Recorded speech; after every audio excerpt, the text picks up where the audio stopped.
2012년 8월 6일 밤 9시 무렵 강원도 홍천군 상류의 한 계곡 구간에서 119의 신고가 접수됐어요. 남성의 목소리는 다급했지만 묘하게 침착했죠. 사람이 물에 빠졌다고, 혼자서는 못 건진다고 했어요. 하지만 구조대가 도착했을 땐 이미 누군가가 물 밖으로 끌어올려져 바위 위에 걸쳐져 있었습니다. 그날 그곳엔 비명도, 목격자도, 흔적도 없었어요. 마치 처음부터 아무도 보지 않도록 준비된 밤처럼요. 오늘도 봉인된 사건 노트의 문을 엽니다. 사건의 기록을 따라가며 가려진 조각들을 연결합니다.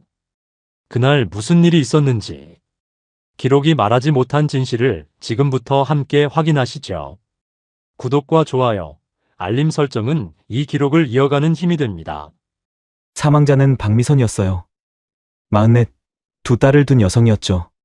신고자는 이정호였습니다. 43, 박미선의 남편이었어요. 두 사람은 그해 여름 강원도 홍천강으로 떠났습니다. 하지만 이번엔 아이들을 데려가지 않았어요. 큰 딸은 19, 작은 딸은 16이었습니다.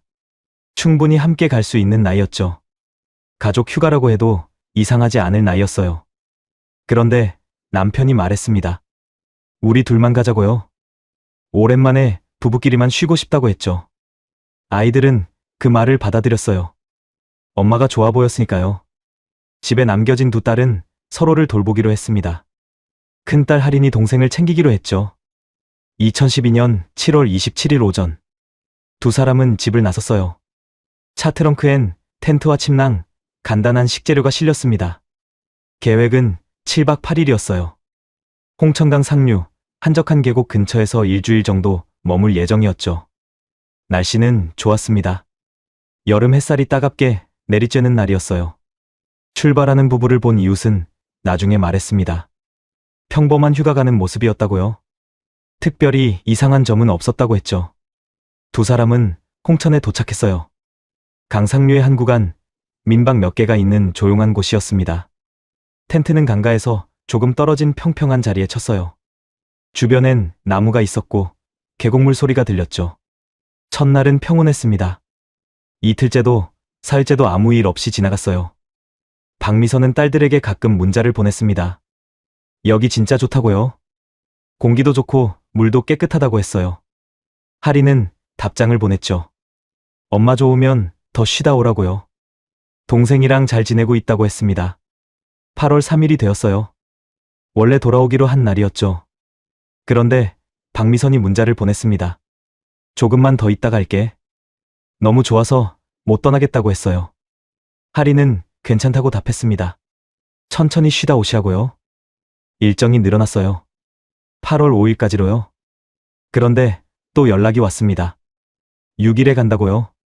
결국 휴가는 10박 11일이 됐습니다.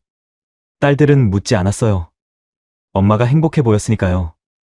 하지만 나중에 하리는 말했습니다. 그때 이상하다고 느꼈다고요. 엄마는 원래 집을 오래 비우는 걸 불안해하는 사람이었거든요. 특히 아이들을 두고 나가는 걸 별로 안 좋아했죠. 그런 엄마가 휴가를 계속 연장한다? 하리는 뭔가 이상했지만 말하지 않았어요. 엄마를 의심하고 싶지 않았으니까요. 8월 6일 월요일, 드디어 내일 돌아가는 날이었습니다. 아침에 박미선은 마지막 문자를 보냈어요. 내일 저녁쯤 들어갈게. 저녁은 알아서 먹어두라고 했죠. 하리는 알겠다고 답했습니다. 조심히 오시라고요. 그게 엄마와 나눈 마지막 대화였어요. 그날 저녁, 두 사람은 텐트를 정리했을 겁니다. 내일 아침 일찍 출발하려면 짐을 미리 챙겨둬야 했으니까요. 하지만 밤 9시 무렵, 119에 신고가 들어왔습니다. 남성의 목소리였어요. 사람이 물에 빠졌다고요? 구조대가 출동했습니다. 현장까지는 약 15분 정도 걸렸어요. 도착했을 때 남편은 이미 누군가를 물 밖으로 끌어올린 상태였습니다. 바위 위에 상반신을 걸쳐둔 채였죠. 그게 박미선이었어요. 마지막 밤에, 짐을 정리해야 할 밤에, 내일이면 딸들 품으로 돌아갈 밤에요. 박미선은 물에서 발견됐습니다. 수사관들이 도착했을 땐 이미 늦었어요. 박미선은 숨을 쉬지 않았죠. 현장은 고요했습니다. 비명도, 소란도 없었어요. 주변 민박에 묵던 사람들도 아무것도 듣지 못했다고 했습니다. 마치 아무 일도 없었던 것처럼요. 텐트 안을 확인했어요. 짐이 반쯤 정리돼 있었습니다. 내일 떠날 준비를 하던 흔적이 보였죠. 강가엔 튜브가 놓여 있었어요. 돌로 눌러져 있었습니다. 다슬기 몇 개도 바위 위에 있었어요. 수사관은 남편에게 물었습니다. 무슨 일이 있었냐고요? 남편은 대답했어요. 잠깐 졸았다가 깼는데 아내가 없었다고요. 밖으로 나가보니 물에 떠 있었다고 했죠. 그래서 급히 끌어올렸다고 했습니다. 설명은 간단했어요. 문장도 명확했죠. 하지만 수사관들은 알았습니다. 뭔가 맞지 않는다는 거요. 왜 마지막 밤에? 왜 돌아가기 하루 전에? 왜 짐을 정리해야 할 그 시간에요? 박미선은 혼자 물에 들어갔을까요? 아무도 대답하지 못했습니다. 그날 밤 홍천강은 고요했어요. 물소리만 작게 흐르고 있었죠. 텐트는 그대로 서 있었고 정리된 짐은 그대로 놓여 있었습니다. 내일이면 떠날 자리였어요. 내일이면 집으로 돌아갈 사람들이었죠. 하지만 박미선은 돌아가지 못했습니다. 10박 11일의 휴가. 원래는 7박이었던 그 휴가는요. 마지막 밤 박미선은 물속에서 끝이 났습니다. 8월 6일 저녁 6시 무렵 두 사람은 마지막 저녁을 먹었을 겁니다. 내일 아침 일찍 출발하려면 오늘 안에 짐을 정리해야 했으니까요. 남편 이정호는 나중에 수사관에게 말했습니다. 저녁은 간단히 먹었다고요. 라면이랑 김치 정도였다고 했죠. 식사 후 두 사람은 강가로 내려갔대요. 박미선이 다슬기를 몇 개 주었다고 했어요. 튜브를 타고 물에 들어갔다 나왔다 했다고 했죠. 시간은 7시쯤이었을 거라고 했습니다. 해가 완전히 지진 않았다고 했어요. 그 말대로라면 박미선이 물에 들어간 마지막 시간은 저녁 7시 전후였어요. 그 이후론 어땠냐고 물었습니다. 남편은 대답했죠. 텐트로 돌아와서 쉬었다고요. 짐을 조금 정리하고 누워서 이야기도 나눴다고 했어요. 8시 반쯤 됐을 때 둘 다 피곤했다고 했습니다. 그래서 잠깐 눈을 붙이기로 했다고 했죠. 남편은 그렇게 잠들었대요. 얼마나 잤는지는 정확히 모르겠다고 했어요. 30분? 1시간? 확실하진 않다고 했죠.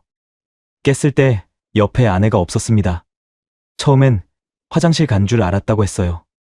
민박 쪽에 공용 화장실이 있었거든요. 그런데 시간이 지나도 안 돌아왔다고 했죠. 남편은 일어나 텐트 밖으로 나갔습니다. 시간은 9시 무렵이었을 거라고 했어요. 밖은 이미 캄캄했습니다. 가로등도 없고 주변 민박 불빛도 그 구간까진 닿지 않았어요. 남편은 주변을 둘러봤다고 했죠. 화장실 쪽도 봤고 민박 쪽도 봤다고 했어요. 하지만 아내는 보이지 않았습니다. 그때 강 쪽을 바라봤다고 했어요. 그리고 뭔가 보였다고 했습니다. 물 위에 뭔가 떠 있는 게요. 수사관이 물었어요. 어떻게 봤냐고요? 남편은 잠깐 말을 멈췄습니다. 그냥 보였다고 했어요. 어둠 속이었지만 뭔가 있는 게 보였다고 했죠. 손전등은요? 남편은 대답했습니다. 처음엔 없었다고요. 맨눈으로 봤다고 했어요. 수사관은 고개를 갸웃했습니다. 밤 9시, 완전히 어두운 상태인데 맨눈으로 물 위를 봤다? 남편은 설명을 이었어요. 눈이 어둠에 적응돼 있었다고요. 그래서 뭔가 있는 건 보였다고 했죠. 근데 확실하진 않아서 손전등을 가지러 텐트로 다시 들어갔다고 했습니다. 손전등을 들고 나와서 비춰봤더니 아내였다고 했어요. 수사관은 메모했습니다. 텐트 밖으로 나온 물 위 발견 다시 텐트 손전등 가지고 나옴. 그 시간이 얼마나 걸렸냐고 물었어요. 남편은 잘 모르겠다고 했습니다. 1분? 2분? 급한 마음에 빨리 움직였다고 했죠. 수사관은 속으로 이상했어요. 아내가 물에 떠 있는 걸 봤는데 손전등 가지러 다시 들어간다? 하지만 일단 진술을 계속 받았습니다. 남편은 손전등으로 비춰보니 정말 아내였다고 했어요. 물 위에 떠 있었다고 했죠. 얼굴이 물 밖으로 나와 있었다고 합니다. 어떤 자세였냐고 물었어요. 남편은 대답했죠. 엎드린 자세였다고요. 얼굴이 옆으로 돌아가 있었다고 했어요. 튜브는요? 남편은 고개를 저었습니다. 튜브는 몸에 없었다고 했어요. 대신 한쪽 손에 튜브 끈이 감겨 있었다고 했죠. 남편은 그 모습을 보고 급히 물에 뛰어들었다고 했습니다. 옷 입은 채로요? 남편은 그렇다고 했어요. 벗을 시간이 없었다고 했죠. 물에 들어가서 아내를 붙잡았다고 합니다. 그리고 육지 쪽으로 끌어당겼다고 했어요. 수심은 어땠냐고 물었습니다.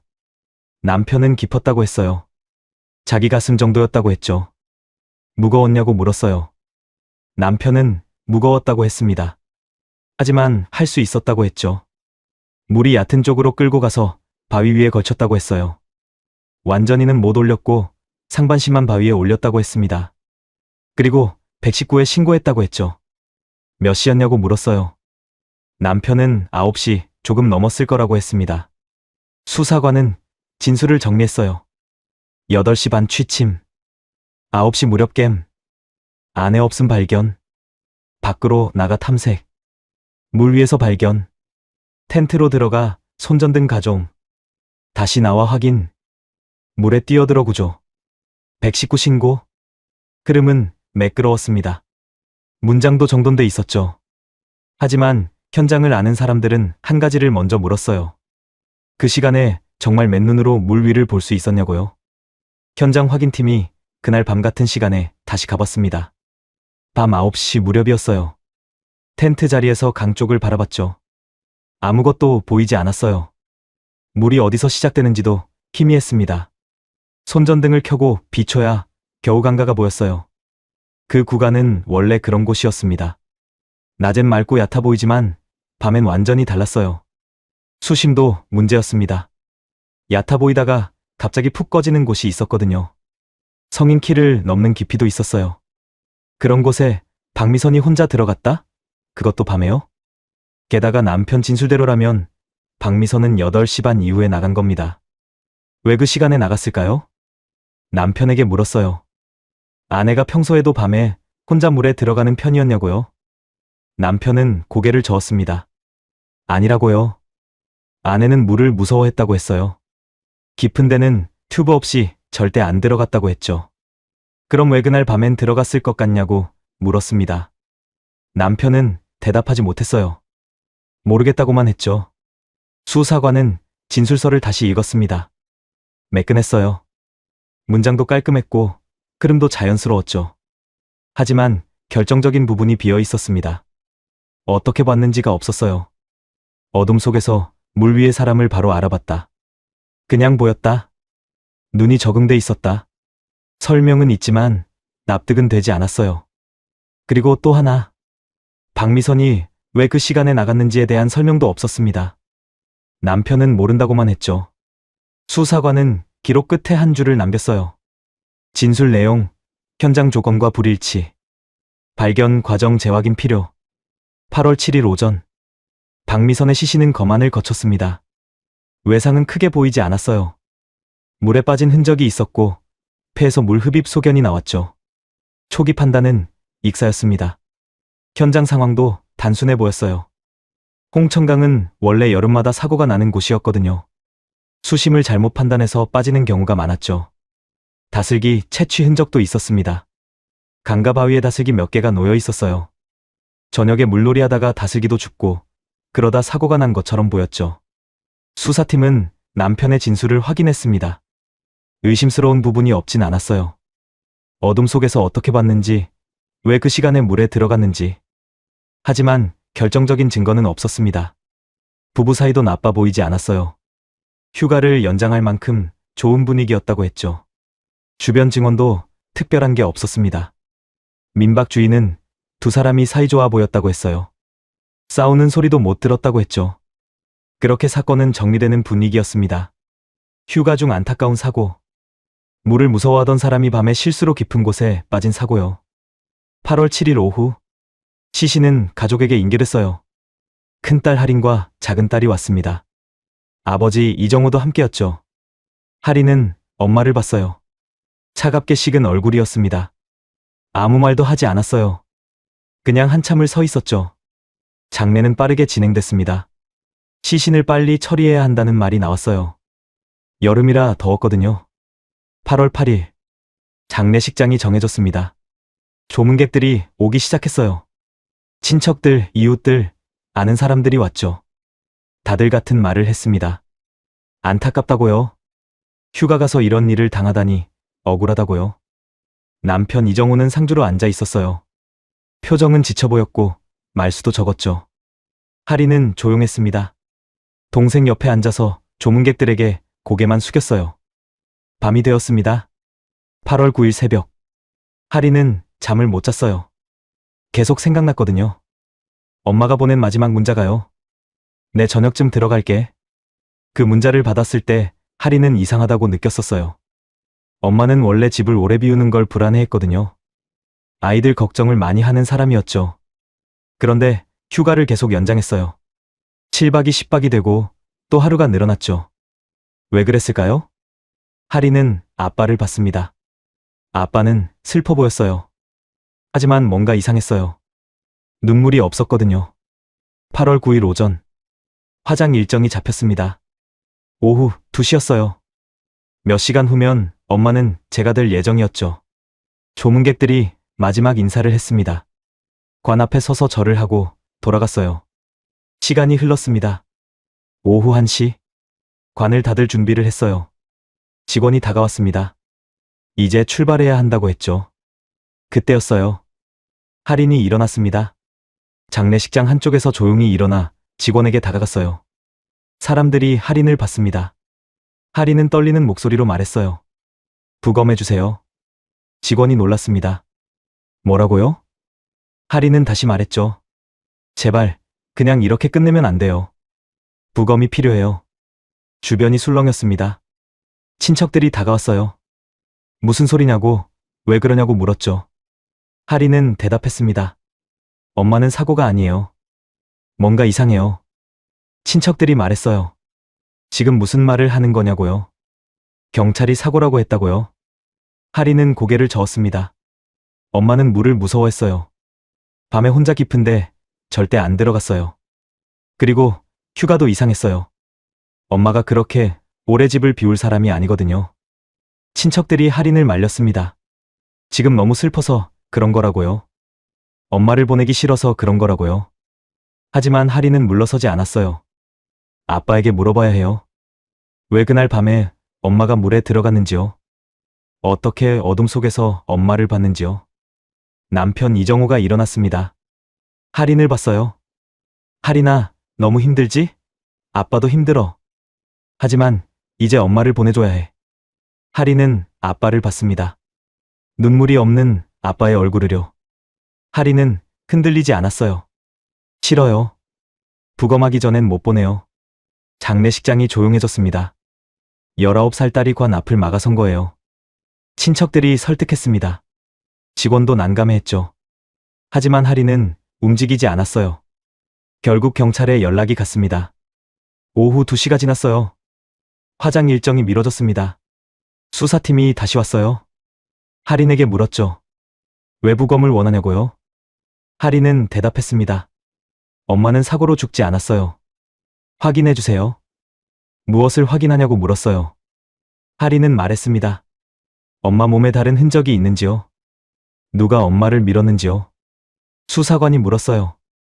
왜 그렇게 생각하냐고요? 할인은 대답했습니다.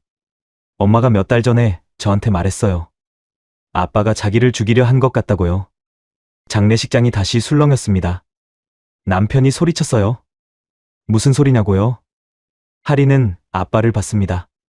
그날 차 사고 났을 때요. 엄마가 다쳤을 때요. 아빠가 일부러 그랬다고 엄마가 말했어요. 남편은 고개를 저었습니다. 그건 사고였다고요? 할인은 말을 이었어요. 그리고 이번에도 이상해요. 엄마가 왜 그 시간에 물에 들어갔어요? 아빠는 어떻게 어둠 속에서 엄마를 봤어요? 수사관이 할인을 봤습니다. 19살 딸이었어요. 하지만 눈빛은 흔들리지 않았죠. 수사관은 남편을 봤습니다. 남편은 당황한 표정이었어요. 오후 3시. 부검이 결정됐습니다. 관은 다시 닫히지 않았어요. 박미선의 시신은 부검실로 옮겨졌습니다. 그날 장례식장엔 이상한 공기가 남았어요. 화장되기 하루 전. 관이 열리기 직전에요. 19살 딸 하나가 모든 걸 막아선 거예요. 장례식장 분위기는 이상했어요. 사람들은 할인을 바라봤죠. 친척 한 명이 말했습니다. 저 애가 너무 힘든 거예요. 엄마 보내기 싫어서 저러는 거라고요. 다른 친척도 고개를 끄덕였어요. 죄책감 때문일 거래요. 무슨 죄책감이냐고 물었습니다. 친척이 대답했죠. 할인이가 엄마한테 더 놀다 오라고 했잖아요. 그 문자 때문에 자책하는 거래요. 사람들은 그렇게 생각했습니다. 할인이 엄마에게 보낸 문자. 저는 동생 볼 테니까 더 놀다 오세요. 그 한 문장이 할인을 짓누르고 있을 거라고요.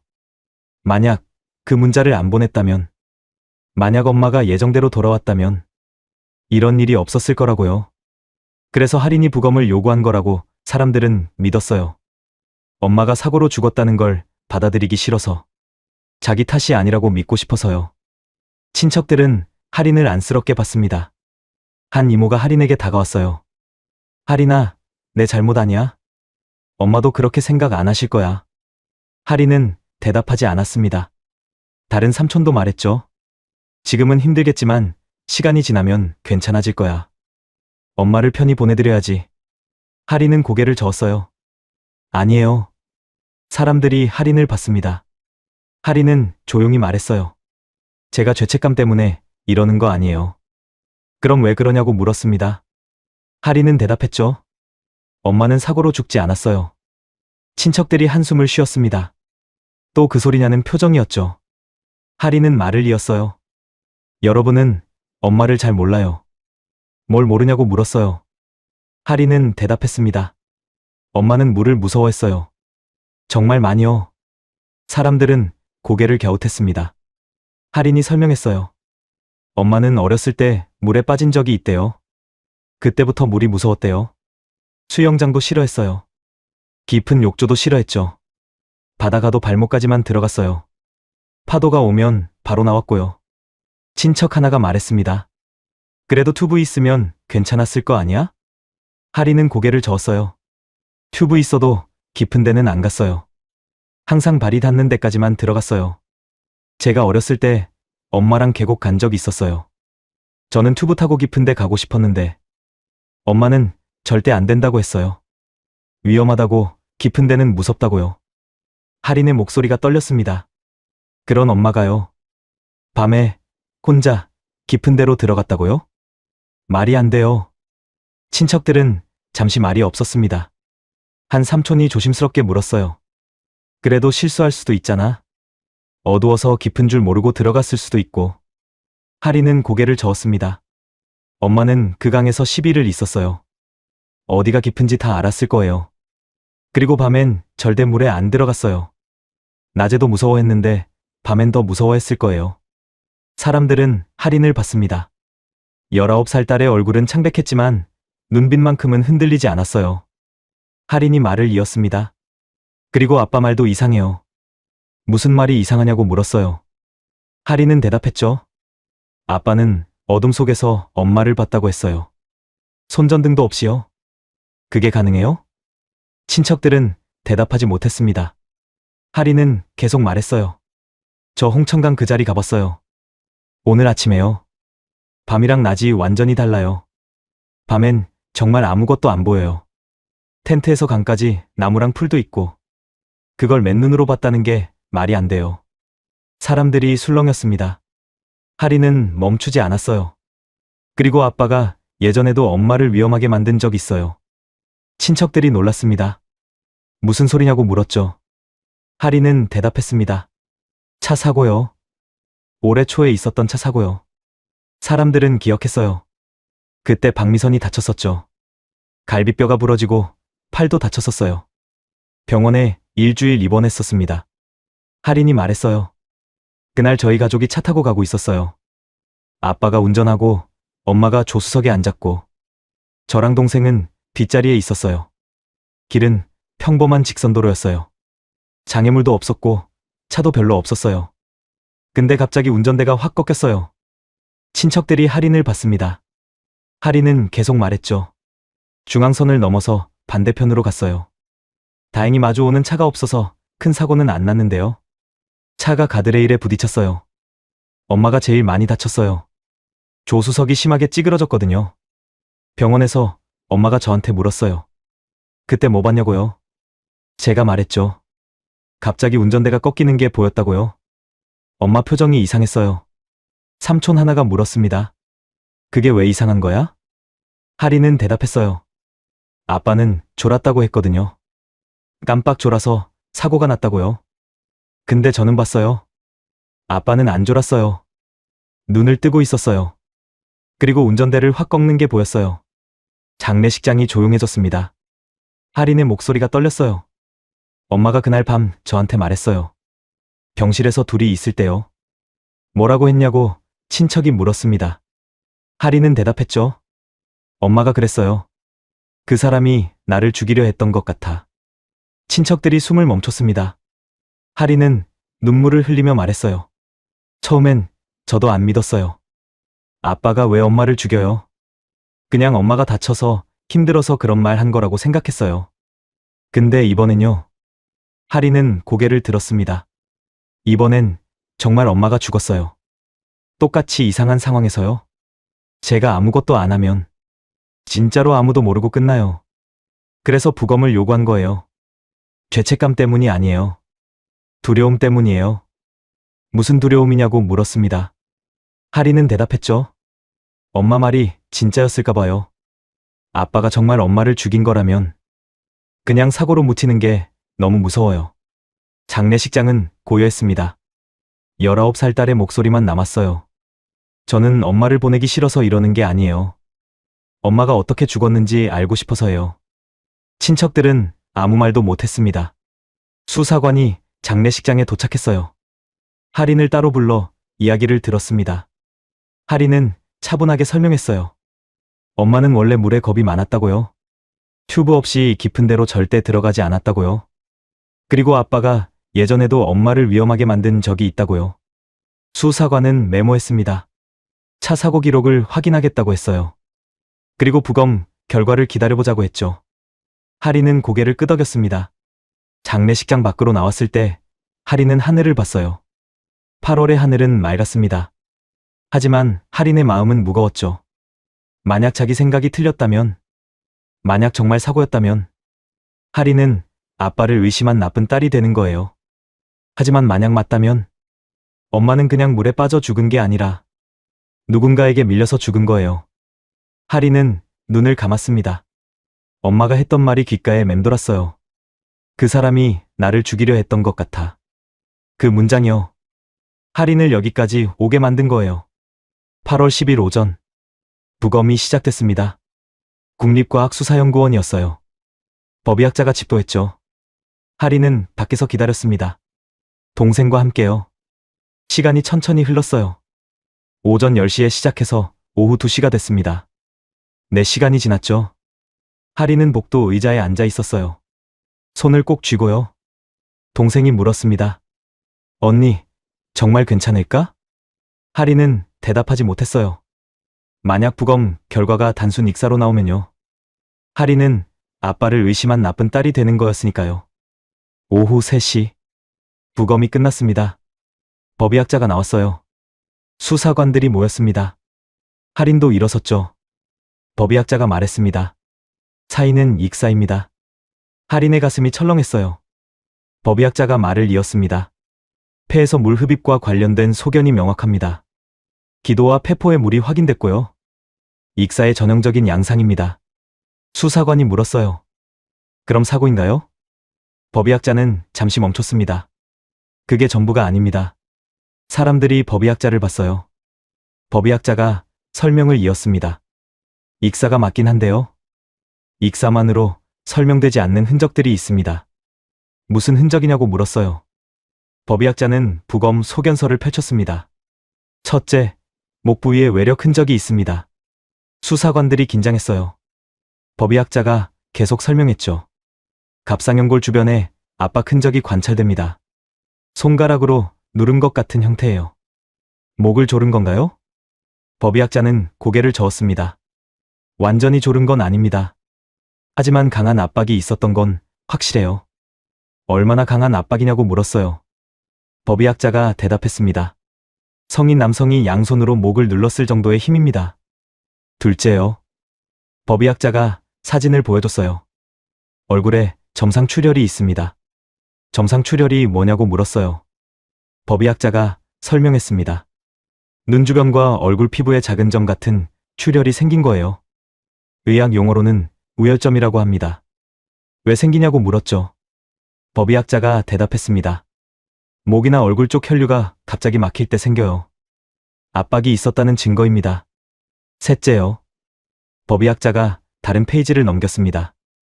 목 주변 근육에 내부 출혈이 있습니다. 겉으로는 안 보이냐고 물었어요. 법의학자는 고개를 끄덕였습니다. 외부에선 잘 안 보여요. 부검해서 근육을 열어봐야 확인됩니다. 이것도 압박 때문이냐고 물었죠. 법의학자가 확인했습니다. 맞습니다. 강한 외력이 가해졌을 때 생기는 손상이에요. 넷째요. 법의학자가 마지막 사진을 보여줬습니다. 어깨와 팔, 그리고 몸 여러 부위에 피하 출혈이 있습니다. 피하 출혈이 뭐냐고 물었어요. 법의학자가 설명했죠. 피부 아래 조직에 피가 고인 거예요. 타박상이라고 보시면 됩니다. 어디에 있냐고 물었습니다. 법의학자는 부위를 짚어가며 말했어요. 왼쪽 어깨, 오른쪽 팔뚝, 등 밑부분, 허벅지 안쪽, 여러 곳에 분산돼 있습니다. 이건 뭘 의미하냐고 물었어요. 법의학자가 대답했습니다. 누군가와 몸싸움이 있었거나 강하게 붙잡혔을 가능성이 있습니다. 수사관들이 서로를 봤어요. 수사관 하나가 물었습니다. 그럼 이게 전부 뭘 의미하는 겁니까? 법의학자는 잠시 생각하더니 말했습니다. 정리하면 이렇습니다. 피해자는 물에 빠져 익사했습니다. 이건 명확합니다. 하지만 물에 빠진 과정에서요. 목 주변에 강한 압박이 동반됐을 가능성이 높습니다. 그리고 몸 여러 부위의 타박상요. 저항하거나 붙잡히는 과정이 있었음을 시사합니다. 수사관이 물었어요. 혼자 물에 빠진 게 아니라는 말입니까? 법의학자는 신중하게 대답했습니다. 단정할 순 없습니다. 하지만 의학적 소견으론요.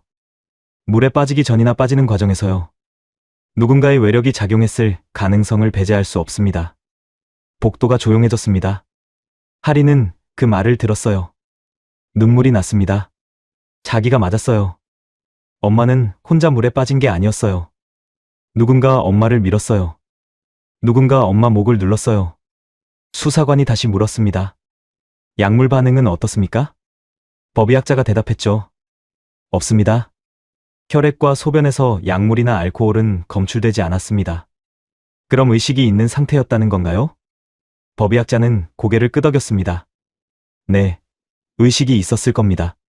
수사관들은 서로를 봤어요. 한 수사관이 말했습니다. 그럼 이건 사고가 아닙니다. 다른 수사관도 동의했죠. 타살 가능성으로 봐야 합니다.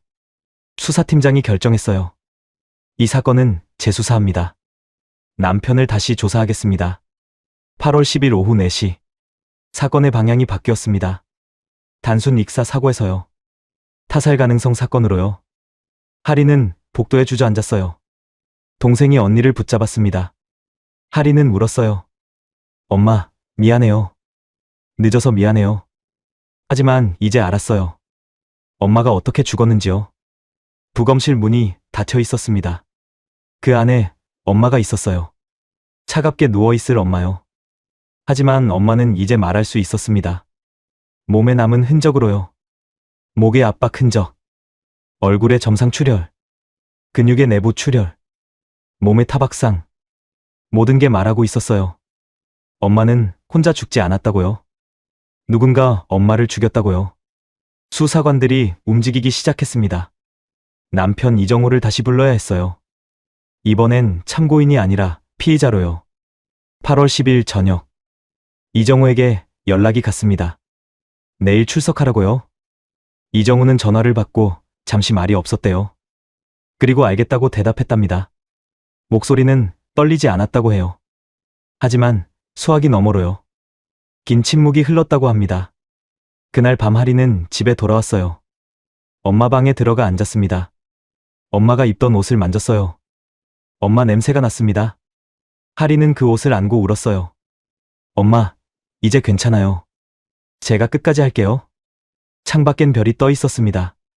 8월의 밤하늘이었어요. 홍천강에도 같은 별이 떠 있겠죠. 하지만 이제 그 강은요. 단순한 사고 현장이 아니었습니다. 살인 현장이었어요. 8월 11일 오전, 부검 결과가 나온 다음 날이었습니다. 수사팀은 본격적으로 움직이기 시작했어요. 가장 먼저 확인한 건 보험이었습니다. 박미선 명의로 가입된 보험을 조회했죠. 결과는 예상보다 많았어요. 생명보험이 3개, 상해보험이 2개, 암보험 1, 총 6개의 보험이 유지되고 있었습니다. 수령 가능한 금액을 계산했어요. 사망 시 남편 이정호가 받을 수 있는 금액은요, 약 6억 원 정도로 추정됐습니다. 수사관은 기록을 넘겼어요. 보험 가입 시기를 봤죠. 가장 오래된 건 10년 전이었어요. 결혼 초기에 가입한 보험이었습니다. 하지만 최근 2년 사이에 추가된 보험이 3개나 됐어요. 2010년에 하나, 2011년에 2개.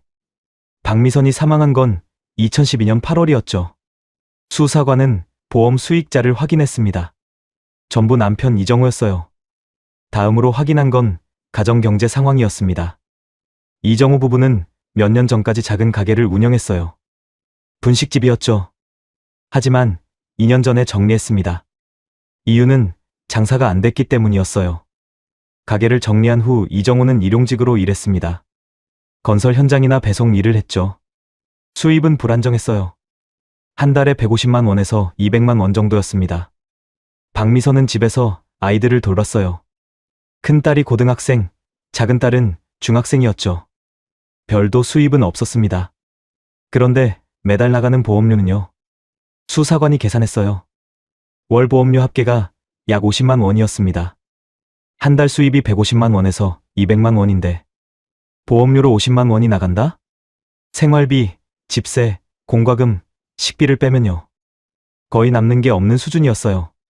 수사관은 이상했습니다. 왜 이렇게 무거운 보험을 유지했을까요? 보험 설계사를 불러 물어봤어요. 설계사는 기억하고 있었습니다. 이정호가 2년 전쯤 찾아왔다고 했어요. 아내 명의로 보험을 추가하고 싶다고 했대요. 어떤 보험을 원했냐고 물었습니다. 설계사는 대답했죠. 사망보험금이 큰 걸로 원했다고요. 월 보험료가 부담되지 않냐고 물었대요. 이정호는 괜찮다고 했답니다. 아내를 위한 거라고 했죠. 수사관은 다른 기록도 확인했어요. 이정호의 통장 내역이었습니다. 매달 보험료가 빠져나가는 게 보였어요. 정확하게요. 하지만 다른 지출은 최소한이었습니다. 외식비도 거의 없었고 여가비도 없었어요. 그런데 보험료만큼은 한 번도 빠뜨리지 않았습니다. 2년 동안요. 수사관은 고개를 갸웃했어요. 생활이 빠듯한데 보험료를 꼬박꼬박 낸다? 그리고 8월 7일 박미선 사망 다음 날이었습니다. 이정호는 보험사에 전화를 걸었어요. 보험금 청구 절차를 물어봤습니다. 아직 장례도 치르기 전이었어요. 아내가 죽은 지 하루밖에 안 지났는데요. 벌써 보험금 청구를 물어본 거예요. 보험사 직원이 나중에 진술했습니다. 그때 이상하다고 느꼈다고요. 보통은 장례 끝나고 며칠 지나서 연락 오는데 이정호는 너무 빨랐다고 했어요. 그리고 8월 9일 장례식장에서 부검이 결정된 그날이었습니다. 이정호는 은행에 갔어요.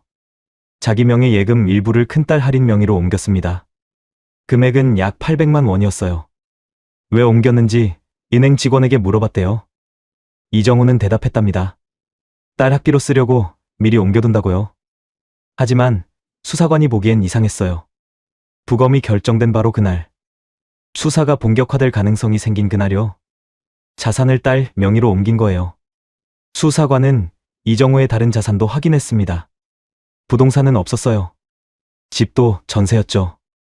차량은 10년 된 중고차 한 대. 예금은 1,000만 원 정도였는데 그중 800만 원을 딸 명의로 옮긴 거예요. 수사관은 정리했습니다.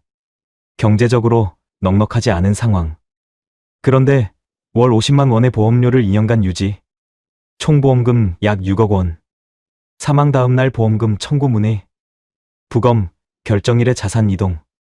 수사팀은 회의를 했어요. 한 수사관이 말했습니다. 우연치곤 너무 맞아떨어진다고요. 다른 수사관도 동의했어요. 특히 보험 가입 시기가 의심스럽다고 했죠. 최근 2년 사이에 집중적으로 보험을 늘렸거든요. 그리고 그 시기가요? 할인이 말한 차 사고 시기와 겹쳤습니다. 차 사고가 2012년 초였어요. 보험 추가 가입이 2010년부터 2011년이었죠. 수사팀장이 물었습니다. 만약 이게 계획이었다면요. 수사관들이 팀장을 봤어요. 팀장이 말을 이었습니다. 이번 휴가는 휴가가 아니라 현장이었을 수 있다고요. 회의실이 조용해졌어요. 팀장이 설명했습니다. 10박 11일의 긴 휴가. 딸들을 두고 부부만 간 휴가. 계속 연장된 일정. 그리고 마지막 밤에 발생한 사고. 만약 처음부터 계획이었다면요. 휴가지는 범행 장소였을 수 있다는 거예요. 외딴 계곡. 밤이면 칠흑 같은 어둠. 주변에 목격자 없음. 익사, 사고로 위장 가능한 환경. 모든 조건이 갖춰진 곳이었습니다. 수사관 하나가 물었어요. 그럼 왜 10일이나 기다렸을까요? 팀장이 대답했습니다. 자연스럽게 만들기 위해서였을 거라고요. 휴가 첫날 사고가 나면 의심받을 수 있으니까요. 충분히 시간을 보낸 후 돌아가는 마지막 날에요.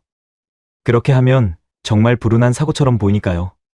수사관들은 고개를 끄덕였습니다. 팀장이 말했어요. 보험금 동기가 명확하다고요. 6억. 생활이 어려운 사람에겐 큰 금액이죠. 그리고 2년 전부터 준비했을 가능성. 보험을 늘리고 기회를 엿보고 이번 여름 휴가가 그 기회였을 수 있다고요. 수사팀은 결론을 내렸습니다. 단순 익사 사고가 아니라 보험금을 목적으로 한 살인 가능성. 이정호를 다시 불러야 했어요. 8월 12일 이정호가 수사팀에 출석했습니다. 보험에 대해 물어봤어요. 이정호는 대답했죠. 아내를 위해 든 거라고요. 왜 최근에 많이 늘렸냐고 물었습니다. 이정호는 말했어요. 나이가 들수록 보장이 필요하다고 생각했다고요. 하지만 생활이 어려웠는데 보험료를 낼 수 있었냐고 물었어요. 이정호는 잠시 멈칫했습니다. 힘들었지만 냈다고 했죠. 가족을 위한 거였다고요. 수사관이 물었어요. 아내가 죽은 다음 날 왜 보험금을 물어봤냐고요. 이정호는 대답했습니다. 절차가 궁금해서 물어본 거라고요. 수사관은 기록을 덮었습니다. 이정호의 표정을 봤어요. 침착했지만 눈빛이 흔들리고 있었습니다. 알겠습니다. 주어진 내용만으로 앞 내용과 자연스럽게 연결해서 작성하겠습니다. 8월 13일 수사팀은 이정호의 진술을 다시 검토했습니다. 이정호는 계속 같은 말을 했어요. 저는 아내를 구하려고 했습니다. 물에서 끌어올렸습니다. 그게 전부입니다. 수사관이 물었어요. 다른 건 없냐고요? 이정호는 고개를 저었습니다. 저는 끌어올린 죄밖에 없습니다. 그 문장이었어요. 이정호가 반복한 문장이요. 수사팀은 그 문장을 들으며 생각했습니다. 끌어올린 죄? 왜 구조를 죄라고 표현했을까요? 하지만 수사팀이 집중한 건 그 감정이 아니었어요. 장면이었습니다. 이정호가 설명한 그 장면의 구조요. 수사관들은 현장 사진을 다시 펼쳤어요. 밤 9시에 홍천강. 텐트에서 강까지의 거리. 주변 지형. 수심. 그리고 이정호의 진술을 하나씩 대조했습니다. 첫 번째 문제. 이정호는 텐트에서 나와 강 쪽을 봤을 때 아내를 발견했다고 했어요. 조명 없이요. 현장 확인팀이 같은 시간에 다시 가봤을 때는 아무것도 안 보였는데요. 이정호는 즉시 발견했다고 했죠. 수사관이 이정호에게 다시 물었습니다. 정확히 어떻게 봤냐고요? 이정호는 대답했어요. 텐트에서 나왔을 때 강 쪽을 봤다고요. 뭔가 있는 게 보였다고요. 뭐가 보였냐고 물었어요. 이정호는 말했습니다. 물 위에 뭔가 떠 있었다고요. 하지만 현장 거리는 약 20m였어요. 그 사이에 나무와 풀이 있었고요. 밤 9시에 가로등이 없는 상태에서요. 20m 떨어진 물 위를 본다? 수사관이 물었습니다. 혹시 달빛이 있었냐고요? 이정호는 잘 모르겠다고 했어요. 손전등은 언제 가져왔냐고 다시 물었습니다. 이정호는 대답했죠. 나중에 가져왔다고요? 처음엔 맨눈으로 봤다고요. 수사관은 고개를 끄덕였습니다. 하지만 기록엔 표시를 했어요. 발견 과정, 물리적으로 불가능. 두 번째 문제. 이정호는 아내가 물 위에 떠 있었다고 했어요. 익사 직후인데요. 수사관은 법의학 자문을 구했습니다. 전문가가 설명했어요. 익사 직후 시신은 보통 가라앉습니다. 폐에 물이 차면 무거워지거든요. 떠오르는 건 시간이 지나서예요. 체내에 가스가 차면서 부력이 생기는 거죠. 보통 몇 시간에서 하루 정도 걸립니다. 그런데 이정호 진술대로라면요. 박미선은 익사 직후에 떠 있었다는 거예요. 전문가가 말했습니다. 튜브 같은 부력 도구가 있었다면 가능하다고요.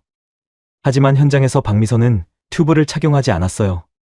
튜브 끝만 손에 감겨 있었죠. 수사관이 이정호에게 물었습니다. 아내가 정말 떠 있었냐고요? 가라앉지 않고요? 이정호는 확실하다고 했어요. 얼굴이 물 밖으로 나와 있었다고 했죠. 수사관은 기록했습니다. 진술 내용, 의학적 소견과 불일치. 세 번째 문제. 이정호는 아내를 찾아다녔다고 했어요. 텐트 밖으로 나와서 주변을 둘러봤다고 했죠. 화장실 쪽도 가보고 민박 쪽도 가봤다고요. 그 시간이 얼마나 걸렸냐고 물었습니다.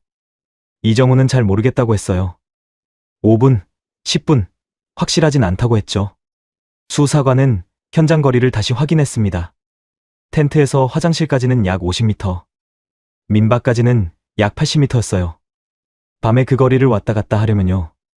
최소 10분은 걸릴 겁니다. 그런데 이정호가 119에 신고한 시간은요. 밤 9시 7분이었어요. 이정호 진술대로면 9시쯤 깼다고 했죠. 그럼 7분 안에요. 깨서 안에 없는 걸 확인하고 주변을 찾아다니고 강에서 발견하고 물에 들어가 끌어올리고 신고까지 했다는 거예요. 수사관이 계산했습니다. 물리적으로 불가능했어요. 이정호에게 다시 물었습니다. 정확히 몇 시에 깼냐고요? 이정호는 대답했어요. 9시쯤이었던 것 같다고요. 확실하냐고 물었죠. 이정호는 확실하진 않다고 했습니다. 시계를 본 게 아니라서요. 수사관은 기록했어요. 시간대 진술, 현장 거리와 불일치. 네 번째 문제. 수사관은 이정호의 진술서를 다시 읽었습니다. 문장은 많았어요. 설명도 상세했죠. 8시 반에 잤다. 9시쯤 깼다. 아내가 없었다. 밖으로 나갔다. 찾아다녔다. 강에서 발견했다. 물에 들어가 끌어올렸다. 신고했다. 흐름은 자연스러웠습니다. 하지만 이상한 점이 있었어요. 핵심 시간대가 비어 있었거든요. 8시 반부터 9시까지. 그 30분 동안 무슨 일이 있었는지요? 이정호는 잤다고만 했어요. 아내는요? 아내도 같이 잤냐고 물었습니다. 이정호는 그런 것 같다고 했어요. 같이 누워 있었다고 했죠. 그럼 언제 아내가 나갔냐고 물었어요. 이정호는 모른다고 했습니다. 자는 사이에 나간 것 같다고요. 수사관이 물었어요. 소리 안 들렸냐고요? 이정호는 못 들었다고 했습니다. 깊이 잤던 것 같다고 했죠. 수사관은 이해했어요. 30분만 잤다면서 깊이 잤다? 그리고 아내가 나갈 때 소리를 못 들었다? 텐트는 작았어요. 두 사람이 나란히 누우면 거의 붙어 있을 정도였죠. 그런 좁은 공간에서요. 한 사람이 일어나 나가는데 못 느낀다? 수사관은 진술서 여백에 표시했습니다. 핵심 시간대 공백. 8월 14일. 수사팀은 전문가에게 자문을 구했어요. 범죄심리 전문가였습니다. 진술서를 보여줬죠. 전문가는 한참 읽더니 말했어요. 이 진술의 특징은요. 설명은 많은데 핵심이 없다는 겁니다. 무슨 뜻이냐고 물었어요. 전문가가 설명했습니다. 사건의 전후는 상세한데요. 정작 사건이 일어난 순간은 비어 있어요. 8시 반에 잤다는 건 기억하는데 아내가 언제 나갔는지는 몰라요. 주변을 찾아다녔다고 하는데 정확한 동선은 불명확해요. 물에서 발견했다고 하는데 어떻게 봤는지는 설명이 안 돼요. 결정적 순간만 잘려나가 있습니다. 수사관이 물었어요. 왜 그런 거냐고요? 전문가가 대답했습니다. 두 가지 가능성이 있어요. 하나는 정말 기억이 안 나는 거죠. 충격적인 상황이라 기억이 단편적일 수 있어요. 다른 하나는요. 의도적으로 비워둔 겁니다. 말할 수 없는 시간이 있는 거죠. 수사관이 물었어요. 어느 쪽 같으냐고요? 전문가는 진술서를 다시 봤습니다. 후자 같습니다. 왜냐하면요. 다른 부분은 너무 정확하거든요. 시간, 장소, 행동 다 또렷하게 기억해요. 그런데 핵심만 흐릿하다? 그건 선택적 기억입니다. 수사팀은 결론을 내렸어요. 8월 16일, 검찰에 송치됐습니다. 혐의는 보험금을 목적으로 한 살인이었어요. 근거는 이랬습니다. 부검 소견목 부위 외력 흔적, 보험 동기 총 6억 원 수령 가능, 진술 모순 발견, 과정 물리적 불가능, 시간 불일치 찾아다닌 시간과 신고 시간, 핵심 공백 사건 순간 진술 비어 있음, 정황 증거와 의학 소견, 진술의 모순이 맞물렸습니다. 9월 초, 재판이 시작됐어요. 검사는 이정호를 살인죄로 기소했습니다. 변호인은 무죄를 주장했죠. 정황만으로는 유죄를 입증할 수 없다고요. 하지만 재판이 진행될수록 이정호에게 불리한 증거들이 쌓여갔습니다. 법의학 전문가 증언, 보험 가입 내역, 진술 모순 지적, 현장 재현 결과, 그리고 할인의 증언, 차 사고 때 엄마가 했던 말, 물을 무서워하던 엄마의 성격, 모든 게 한 방향을 가리켰어요. 재판부도 점점 확신을 갖는 것 같았습니다. 중형 선고 방향으로 분위기가 굳어져 갔어요. 재판이 시작된 후였습니다. 할인은 법정에 앉아 있었어요. 증인석이 아니라 방청석에요. 아빠가 저 앞에 있었습니다. 피고인석에 앉아 있었죠. 할인은 그 모습을 봤어요. 아빠는 초라해 보였습니다. 하지만 할인은 아무 감정도 느껴지지 않았어요. 사람들은 할인을 봤습니다. 법정 밖에서 수군거렸죠. 저 애가 아빠를 저렇게 만든 거야. 딸이 아빠를 고발한 거야. 친척 하나가 할인에게 다가왔어요. 할인아, 아직 늦지 않았어. 내가 증언 번복하면 돼. 엄마가 물을 무서워했던 게 아니라고 말하면 돼. 할인은 고개를 저었습니다. 친척이 말했어요. 내가 이러면 아빠가 감옥 가. 그럼 너희 누가 돌봐? 동생은 어떡하고? 할인은 대답했습니다. 그래도 진실은 말해야 해요. 친척이 한숨을 쉬었어요. 진실? 내가 뭘 안다고? 내가 그날 밤 거기 있었어? 할인은 입을 다물었습니다. 맞아요. 할인은 거기 없었어요. 그날 밤 홍천강에요. 엄마가 물에 빠진 그 순간에요. 할인은 집에 있었죠. 동생이랑 TV를 보고 있었어요. 엄마가 물에 빠지는 순간을 할인은 보지 못했어요. 하지만 할인은 알았습니다. 엄마가 혼자 그 물에 들어가지 않았다는 걸요. 8월 9일, 부검을 요구한 그날이었습니다. 사람들은 할인을 나무랐어요. 장례식장에서 한 친척이 말했습니다. 딸이 너무 잔인하다. 왜 엄마 몸을 또 열게 하냐? 다른 친척도 거들었죠. 엄마가 얼마나 힘들었는데. 이제 편히 보내드려야지. 할인은 듣고 있었어요. 친척 한 명이 할인 앞에 섰습니다. 너 지금 뭐 하는 거니? 엄마한테 마지막 효도는 편히 보내드리는 거야. 할인은 대답했어요. 엄마는 아직 편히 갈 수 없어요. 왜냐고 물었습니다. 할인이 말했죠. 진실이 밝혀지지 않았으니까요. 친척이 화를 냈어요. 무슨 진실? 경찰이 사고라고 했잖아. 내가 경찰보다 더 아냐? 할인은 고개를 끄덕였습니다. 적어도 엄마에 대해서는 제가 더 잘 알아요. 장례식장이 술렁였어요. 사람들은 할인을 이상하게 봤습니다. 19살 딸이 아빠를 의심하고 엄마 부검을 요구하고 장례를 맡고 있으니까요. 한 이모가 할인에게 속삭였어요. 할인아, 사람들이 다 너 이상하게 봐. 제발 그만해. 할인은 대답했습니다. 이상하게 봐도 괜찮아요. 이모가 물었어요. 왜 이렇게까지 하는 거야? 할인은 눈물을 흘리며 말했습니다. 엄마가 그냥 사라지면 안 되잖아요. 사람들은 할인을 불쌍하게 쳐다봤어요. 엄마를 잃은 충격이 너무 커서 저런다고 생각했죠. 하지만 할인은 달랐어요. 할인에게 엄마는 단순히 사망자가 아니었습니다. 그날 밤 홍천강에서 엄마는 분명히 누군가에게 떠밀려 강으로 내려간 사람이었어요. 할인은 확신했습니다. 엄마는 절대 혼자 물에 들어가지 않았어요. 누군가 엄마를 밀었어요. 그 누군가는요, 아빠였을 거예요. 재판이 진행되는 동안 할인은 매일 법정에 갔습니다. 변호인이 말했어요. 피고인은 무죄입니다. 단지 아내를 구하려다 실패했을 뿐입니다. 검사가 반박했죠. 피고인은 계획적으로 아내를 살해했습니다.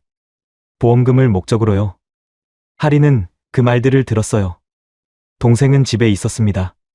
법정에 오지 않았어요. 동생은 할인에게 물었었어요. 언니, 정말 아빠가 그랬을까? 할인은 대답하지 못했습니다.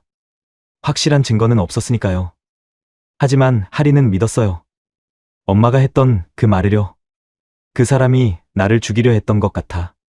그 한 문장이요. 할인을 여기까지 오게 만들었어요. 재판부가 판결을 준비하고 있었습니다. 사람들은 말했어요. 유죄가 나올 거라고요. 할인은 법정을 나왔어요.